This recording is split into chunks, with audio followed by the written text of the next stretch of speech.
Les pervers narcissiques, souvent appelés narcissiques pathologiques, agissent de cette manière pour plusieurs raisons liées à leur personnalité et à leurs besoins psychologiques profonds. Premièrement, le besoin de contrôle.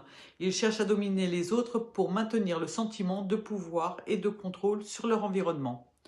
2. Le manque d'empathie. Ils ont souvent des difficultés à éprouver de l'empathie pour les autres, ce qui leur permet de manipuler sans ressentir de culpabilité. Et ça, c'est énorme. 3. L'estime de soi fragile. Malgré une apparence de confiance en soi, leur estime de soi est souvent très fragile. Ils peuvent avoir besoin de rabaisser les autres pour se sentir supérieurs et renforcer leur image. Ils recherchent très souvent l'admiration.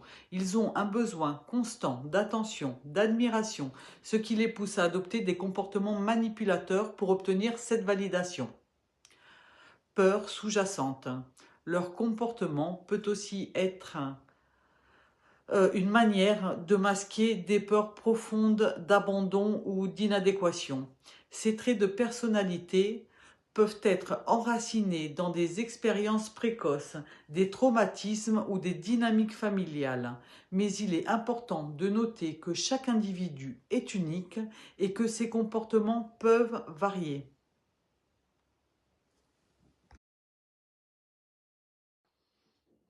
Les pervers narcissiques, souvent appelés narcissiques pathologiques, agissent de cette manière pour plusieurs raisons liées à leur personnalité et à leurs besoins psychologiques profonds. Premièrement, le besoin de contrôle. Ils cherchent à dominer les autres pour maintenir le sentiment de pouvoir et de contrôle sur leur environnement. 2. Le manque d'empathie.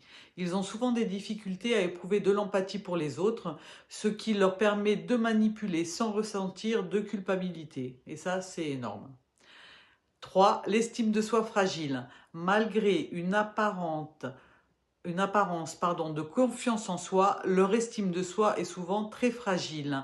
Ils peuvent avoir besoin de rabaisser les autres pour se sentir supérieurs et renforcer leur image. Ils recherchent très souvent l'admiration. Ils ont un besoin constant d'attention, d'admiration, ce qui les pousse à adopter des comportements manipulateurs pour obtenir cette validation. Peur sous-jacente. Leur comportement peut aussi être une manière de masquer des peurs profondes d'abandon ou d'inadéquation.